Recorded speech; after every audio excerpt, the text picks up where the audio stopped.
Muy bien, ya estamos en nuestro último bloque informativo con puntos de vista. Hoy tenemos dos profesionales de la Universidad de Concepción que nos van a acompañar para hablar de lo que está pasando en Estados Unidos y ver la manera de saber si hay algún paralelismo con lo que pasó en Chile en octubre, qué sé yo. Vamos a conversar con ellos. Voy a presentarlo de inmediato. Jane Simmons, ella es analista de la Universidad de Concepción. Señora Simmons, ¿cómo está? Gusto saludarle. Hola, muy buenas tardes, muy bien, muchas gracias. Y don Víctor Hugo García, también docente acá del Departamento de Historia de la Universidad de Concepción. ¿Cómo está, profesor? Hola, Hugo, muy bien. Un placer nuevamente y un gusto estar con Jane también compartiendo. Gracias por acompañarnos a ambos. Estaba leyendo la última información. Mire, lo último que tengo aquí, lo comentaba recién con el programa anterior. El presidente Trump asegura que ha trabajado por la comunidad afroamericana más que cualquier otro presidente en la historia de Estados Unidos. Dice, voy a leerlo porque está entretenido, dice: el norteamericano aseguró que desde Abraham Lincoln, para allá se fue, Abraham Lincoln, un gobernante de este país, no había hecho tanto por la población afrodescendiente. Debo decir que es la primera vez que durante toda esta crisis el presidente Trump se refiere al fondo del asunto, digamos, porque hasta ahora solo había hablado del tema de los policías y mano dura con los gobernadores y los alcaldes, qué sé yo, pero hasta ahora no había hablado acerca del tema que está de fondo, que es las reivindicaciones de la población afroamericana que bueno, los norteamericanos tienen una historia larguísima de desencuentro de esta naturaleza. Parto con usted, James Simmons. ¿Qué le parecen las declaraciones de Trump en este contexto? Bueno, que él está buscando de generar, yo diría, una cierta ventaja política a partir de lo que está pasando, como siempre hace con, yo diría, como cualquier evento.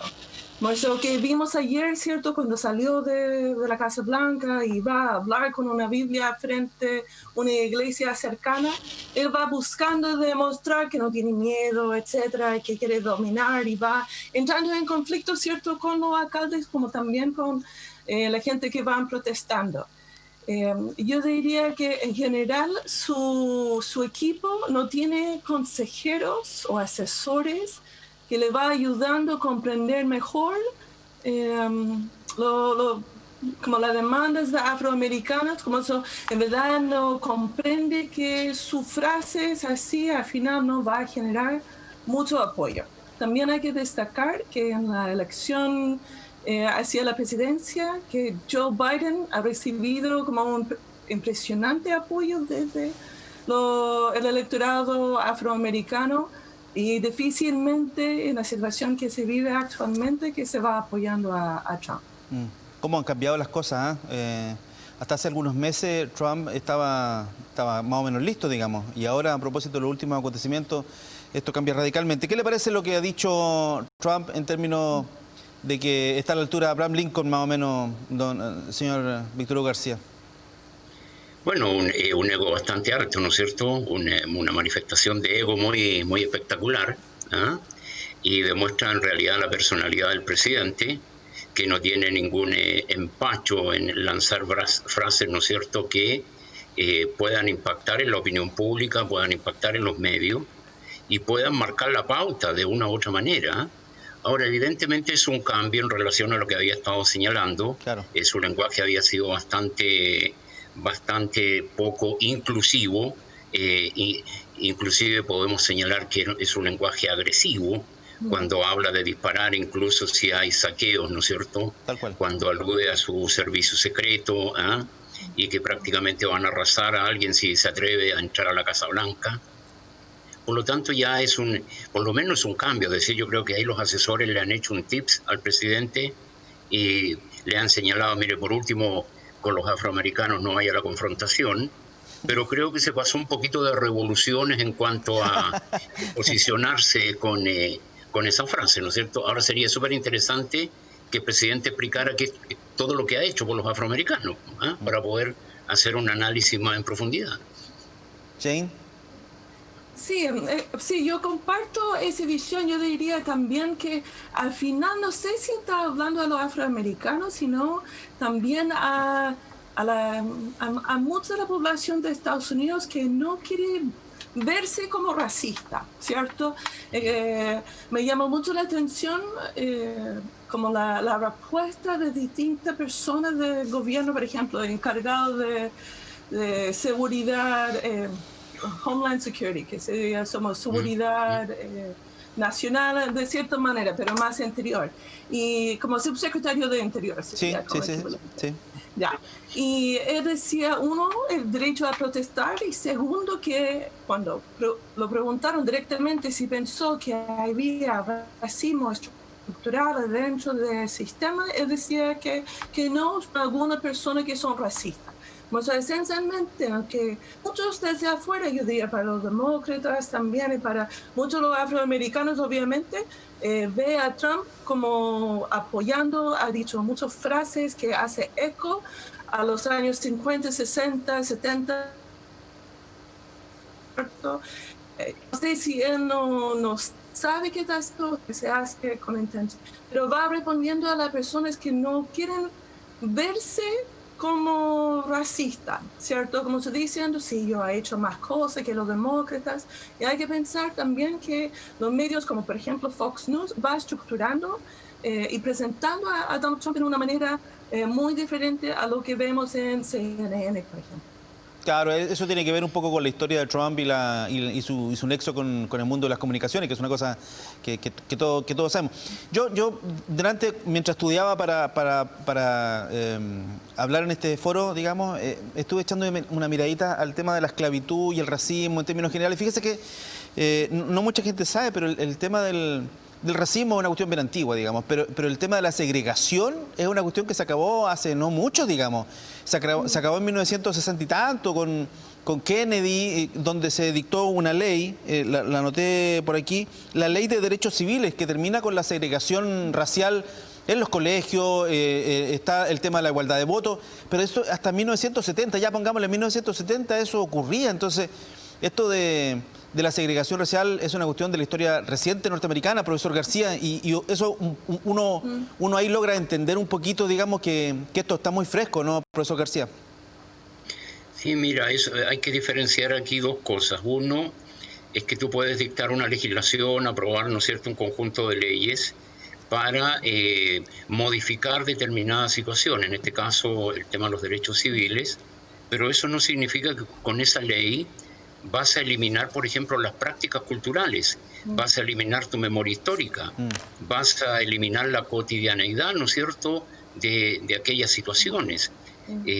Por lo tanto, lo puedes haber hecho en 1964, está muy bien, es un avance para la sociedad estadounidense, pero eso está en tu memoria histórica. En los estados del sur, por ejemplo, es poco menos que parte de tu forma de ser. Y si vamos hacia atrás ahora en una segunda parte, ¿no es cierto?, en un segundo análisis, tú te encuentras con que ya en el siglo XVIII estás estructurando prácticas, inclusive leyes, que te llevan de una u otra manera a la segregación racial. Por ejemplo, con el tema de la naturalización y otras prácticas posteriores.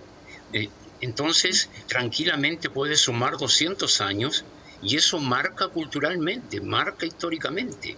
Y tú a lo mejor puedes tratar de no aplicar aquello, decir, mire, yo no estoy en el racismo, pero muchas veces tus mismos actos te delatan y está allí presente en la sociedad. Así que yo haría mención de aquello y marcaría en la conversación ese escenario, ¿no es cierto? Suprimiste, por ejemplo, la servidumbre en Rusia en la segunda mitad del siglo XIX, pero eso no significó que cambiaste radicalmente tus costumbres hacia los siervos, por poner un ejemplo histórico. Sí, Jane. Sí. No, y bueno, hay varios elementos que va explicando por qué es así también en Estados Unidos. Hay que pensar que Estados Unidos es un estado federal, y como lo que uno ha visto también con el tema de COVID-19, como ahora con la respuesta frente a las protestas, nuestros carabineros o la policía son locales y son bajo los órdenes de los alcaldes, esencialmente. Y también gobernador que puede llamar, por ejemplo, a la fuerza militar, pero en verdad no es común de ser eso. No es que Trump puede mandar cosas para allá, pero al mismo tiempo hay que pensar que las escuelas también son bajo el control local, municipal generalmente. Y como consecuencia, La educación puede ser, por ejemplo, la educación que tuve yo. En ese momento había programas obligados por la Corte Suprema de Estados Unidos de integrar los colegios justamente por el tema de los derechos civiles, como estilo Machuca de cierta manera, pero obligado. Muy bien. Y es que yo identifiqué mucho con la película de Machuca. Sí. Pero lo que empezó a generar es que adentro de los sectores urbanos donde yo vivía, por ejemplo, había integración, empezaron a ir a sectores suburbanos donde no había negros, por ejemplo. Como eso también hay todo un tema de control de si venden o no venden una casa, y hasta en los años 90, en 2000, 2010, muchas veces no van a arrendar un departamento a una persona afroamericana en un sector que consideran como clase media, media alta, de cierta manera. Como eso hay una segregación especial que afecta también dónde uno puede ir a estudiar, porque en Estados Unidos uno puede estudiar solamente en el distrito que corresponde, y como consecuencia hay una división que se ha ido generando, y en verdad la Corte Suprema, aunque ha trabajado mucho para enfrentar ese tema, no ha logrado transformar, porque es exactamente hecho los estados de definir su política es muy importante. O sea, han habido una pelea que se va impactando en todas partes. Y ese se nota, especialmente, por ejemplo, en Minnesota o Minneapolis, donde falleció George Floyd, hay como es 13 veces más probable, si uno es afroamericano, va a ser arrestado, etcétera, en relación a población blanca. Bueno, esa diferencia se va asociada con segregación económica, educacional. Bastante estudiado en Estados Unidos. Esto no es un problema. Que surge de cierta manera ahora, sí, surge ahora como yo diría. No es un problema. Estábamos hablando con Jane Simon y con Víctor Hugo García. Deduzco, por lo que decía Jane Simon, que no es un problema de la policía norteamericana, es un problema de la sociedad norteamericana. Nos estaba haciendo Jane Simon, qué lástima que se nos cortó la transmisión, pero estamos vía las plataformas digitales contactando con nuestros panelistas, pero ella hacía referencia a que esto no es un tema, no lo dijo explícitamente, pero evidentemente se deduce de sus palabras, no es un tema de la policía norteamericana, que sí, por supuesto, comete excesos, qué sé yo, pero es un tema de la sociedad norteamericana.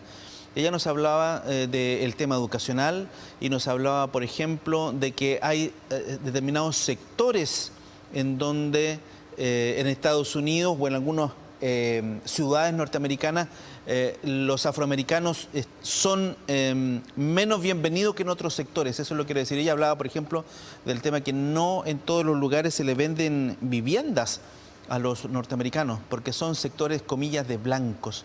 Entonces, es un problema más bien social, estructural, de la sociedad norteamericana y no solo de las policías. Entonces, achicar el tema, profesor García, ahora lo estoy viendo de nuevo, achicar el tema en los policías aparece como una cuestión necesaria, por supuesto, porque hay que solucionar algunos procedimientos como ese rodillazo de los policías, pero está muy lejos de ser un problema de la policía. Aparentemente es un problema estructural de la sociedad norteamericana, profesor García. Y mira, me había ido, esos son los avatares, ¿no es cierto?, de la tecnología, online, pues. De la tecnología, claro. Exacto, que nos da muchas ventajas, pero también nos da malas pasadas. Sí. Mira, alcancé a escuchar lo último que comentabas. Sí, yo decía, profesor, profesor, muy sencillo. La explicación que está dando Jane Simon es muy buena en términos de explicar que esto es un problema estructural de la sociedad norteamericana. Sí, sí. No es un problema de los policías solamente, que los policías hay que cambiar los procedimientos, pero es estructural de la sociedad norteamericana. Sí, a eso apuntaba con anterioridad cuando señalaba, ¿no es cierto?, que hay tradiciones culturales, que hay una memoria histórica. Entonces, claro, Jane recalca mucho las diferencias locales, que es un hecho bastante notable en el caso de Estados Unidos. Los distintos estados tienen las atribuciones para, ¿no es cierto?, y en este caso El gobernador, por ejemplo, es el comandante de la Guardia Nacional, que entra cuando hay situaciones de crisis. Pero también el presidente puede ejercer el control sobre esa fuerza militarizada si hay problemas, ¿no es cierto?, de envergadura mayor o si hay un conflicto derechamente, me refiero entre Estados.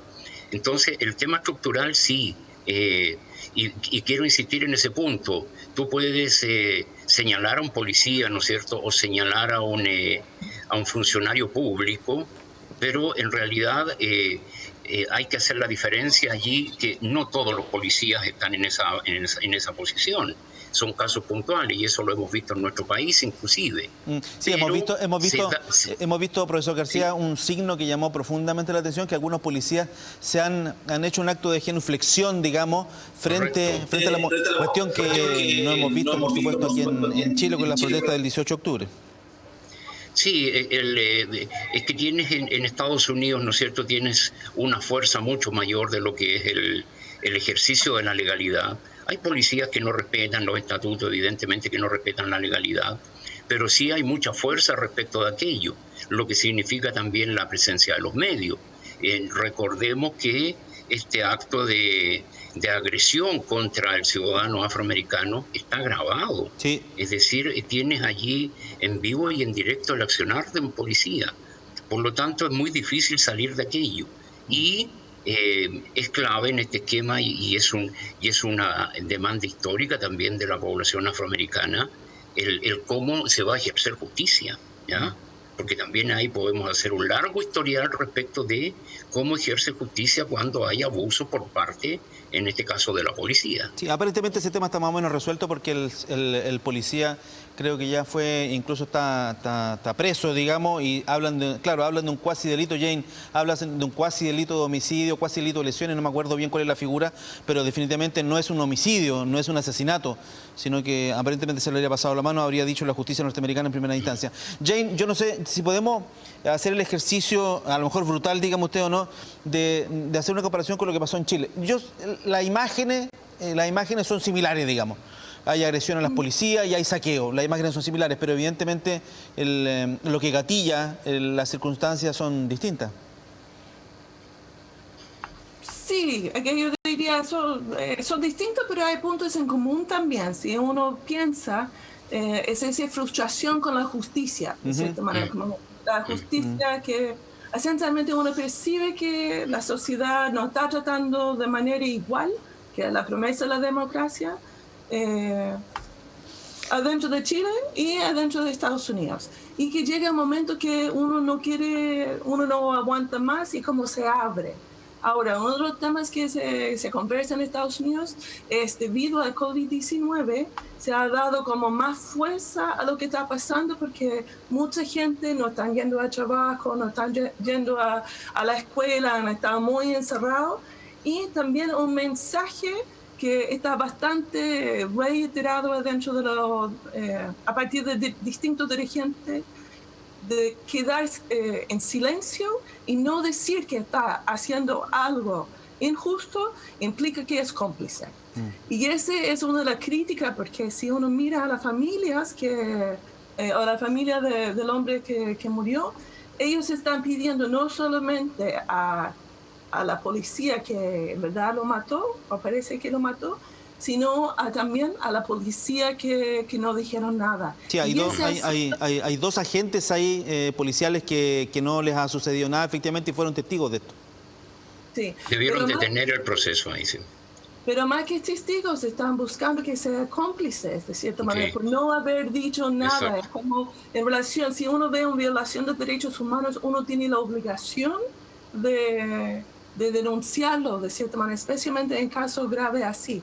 Y también destacar, no sé si salió tanto en la noticia acá en Chile, pero en un momento en las protestas en Estados Unidos hay un reportero afroamericano de CNN, él está arrestado por la Guardia Nacional. Y es que de manera todo respetuoso, que en verdad es chocante. Y cuando él cuenta la historia después, cuando alguien le está llevando, el hombre que lo lleva, que es Guardia Nacional, dice que él solamente está cumpliendo órdenes. Y adentro de un contexto de derechos humanos es que todo ese tipo de temas, yo diría, están saliendo a la luz y hay bastante crítica transversal hacia el actuar así. Y es una diferencia muy importante con Chile, que fue muy politizado, sí, ¿cierto? La posición que uno tenía en relación al uso de fuerza por parte de los carabineros. Podemos hacer tirar una línea un poquito más gruesa, porque el tema del racismo es con los afroamericanos, pero en los últimos años la población latina ha ingresado con fuerza en Estados Unidos, ni hablar, y imagino que también a ellos les ha llegado. No tenemos noticias, por lo menos hasta ahora, de que los latinoamericanos, los latinos en Miami hayan levantado o se hayan sumado, probablemente sí, pero no como con sus propias reivindicaciones, profesor García. Eso uno podría adelantar que eventualmente podría suceder. Sí, mira, el tema del racismo más estructural, más sistémico, ¿no es cierto?, en la sociedad estadounidense y en el Estado de Estados Unidos, no solo apunta a los afroamericanos. Allí hay una situación histórica, claro, tú fuiste mi esclavo, ¿captas? Claro. Y en un determinado momento, incluso con suerte te considero ser humano. Es decir, un gran hacendado podría decir tranquilamente, ¿sabes qué? Tengo 200 cabezas de ganado, 300 caballos y 100 esclavos. ¿Ah? Y hago la homologación de inmediato. Pero eso también se manifiesta sobre todo en la población de origen anglosajón, en sus actitudes hacia las otras minorías, sean asiáticos, sean latinoamericanos, ¿ah? Pero se manifiesta más, es mucho más fuerte con los afroamericanos. ¿Por qué? Porque tú has convivido con ellos mucho más tiempo y en una relación absolutamente asimétrica. Insisto, tú fuiste mi esclavo, por lo tanto, agradece por último que te considero y te saludo. Entonces, eso hoy en día se manifiesta con situaciones que yo no trato de igual manera, por ejemplo, con subvención a los colegios afroamericanos que a los colegios de población blanca, y también en las políticas de prestación social que puedas entregar a las otras minorías. Recuerda que Trump, de una u otra manera, le habla a un electorado duro, sí, que es un electorado esencialmente blanco, sí, de población blanca que en un porcentaje no menor no tiene título profesional. Le habla al estadounidense que no quiere estar inserto en los tratados de libre comercio, que ve que le quitan empleo, que viene, ¿no es cierto?, México a disfrutar de ese empleo, que China disfruta de ese empleo. Entonces es un contexto bastante dado a la confrontación. Yo estoy con el presidente porque me representa, blanco anglosajón. No es tan así en la clase media blanca, que está más dividida, y el otro se siente poco partícipe de aquello, el afroamericano, el latino, las minorías en general. Yo en ese contexto ubicaría el análisis, fíjate, y mis reivindicaciones van a apuntar a aquello, pero no me siento tampoco como latino tan identificado con el grado de violencia que se ejerce, tan identificado como para reclamar con el grado de violencia que se ejerce contra los afroamericanos. Sí, Jane, porque muchas veces yo no lo sufro, digo. Sí, Jane, nosotros acá en Chile estamos en un paréntesis, es evidente. La pandemia instaló un paréntesis, pero el problema de las reivindicaciones del 18 de octubre no se han solucionado acá en Chile. Con total probabilidad, una vez que pase la pandemia, en algún minuto van a volver con fuerza las reivindicaciones. Yo no sé si las movilizaciones a ese nivel o las protestas a ese nivel, pero van a volver las reivindicaciones, se van a instalar de nuevo en la opinión pública. ¿Tú ves la salida al tema norteamericano, qué tan factible, qué tan viable? Yo entiendo que no es fácil como promulgar una ley que se solucione, lo dijo el profesor García ya. Por lo tanto, no pasa tú por una ley, pasa por un cambio estructural, pasa por otra cosa. Entonces, por lo tanto, estamos hablando de una cuestión que se va a demorar años en resolverse, Jane Simon. Sí, pero yo diría, no es típico en Estados Unidos esa protesta, ¿cierto? Lo han hablado que esas son las primeras protestas tan grandes desde 68 y sí, algunos hacen referencia al siglo XIX en relación a la llegada de la Guardia Nacional, a pesar que han habido protestas en distintas ciudades, ¿cierto? Bueno, por ese lado yo diría, uno espera que se vuelva a una cierta normalidad, pero como estamos en COVID-19, no sé si vamos a encontrar una normalidad, ¿cierto? Y qué va a significar esa normalidad Y segundo, Trump es presidente, y Trump como presidente ha politizado, ha dividido, más que gobernar y hablar en términos de país, como se estaban comparando, por ejemplo, con Nixon, que asume la presidencia, ¿cierto?, después de 68, y hablando de él como dando un discurso, hablando de la unidad del país, y al final comparando ese discurso con lo que dice Trump con la Biblia, ¿cierto?, frente, y esa división del país. Como eso, yo diría, hay un contexto, no esperamos que Trump ganara, podía ganar todavía, y si gana, yo diría, difícilmente se va a volver a una normalidad como existía antes. Y en eso quiero hacer como una comparación con Chile, porque que uno observa tanto en Estados Unidos como en Chile es una desconexión de los partidos políticos con la sociedad, con la ciudadanía, como ya no canalizan las demandas y la gente va protestando de distintas maneras, ¿cierto? Y cada vez ese está transformando en la manera de comunicar. Y yo tengo la sensación con la violencia que vimos acá en Chile, que es la manera de llamar atención por un lado, y es cuando el Estado responde. Uno tiene esa sensación también en Estados Unidos de déjà vu, ¿cierto? Que la única manera que Trump y los gobiernos van a responder es a través de protestas violentas, que es súper dañino para la democracia. Sí, estamos ya terminando, estamos un poquito pasados. Profesor García, ¿ve salida fácil al conflicto o lo ve difícil, tan difícil eventualmente como Chile? Sí, mira, el tema yo creo que va a pasar mucho por cómo manejes la coyuntura de la pandemia. Trump ha sido muy hábil en el tema de la ayuda, por ejemplo, ha focalizado mucho la ayuda en sectores agrícolas que tradicionalmente son sus electores. Hay ayuda también a los pequeños empresarios, a las grandes empresas. Estamos hablando tranquilamente de cerca de $3 billones, que es una cantidad impresionante de dinero, pero eso no se ha manifestado, por ejemplo, en una contención del desempleo. Y de una situación de empleo pleno que tenías en marzo de este año, está ya escalando casi al 15% y posiblemente más. Por lo tanto, allí está sufriendo principalmente, por ejemplo, la población afroamericana, ¿ya? Los sectores menos, los más desposeídos de Estados Unidos. Y a lo mejor podrías tener un cierto éxito en el manejo económico de la pandemia, que todavía está por verse. Han lanzado mucho dinero, pero desde un punto de vista sanitario, las medidas de ese tipo ha sido un completo fracaso. Entonces no puedes permitirte ni darte el lujo que la superpotencia mundial fracase de esa manera en contener una situación de pandemia. Y yo creo que eso, si no lo manejas bien, va a ser evidentemente un líquido amniótico, una especie de líquido amniótico para que se cultiven todas estas conflictividades que vienen de tiempo en la sociedad estadounidense.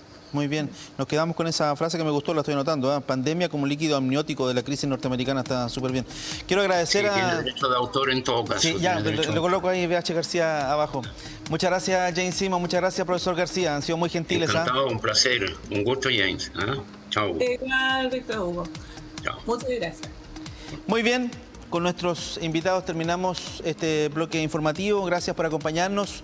Esto ha sido Punto de Vista. Quisimos comentar un ratito lo que está pasando con los norteamericanos, que en el fondo, como son una nación tan grande, en el fondo afectan a todo el mundo un poco. Muchas gracias. Buenas tardes.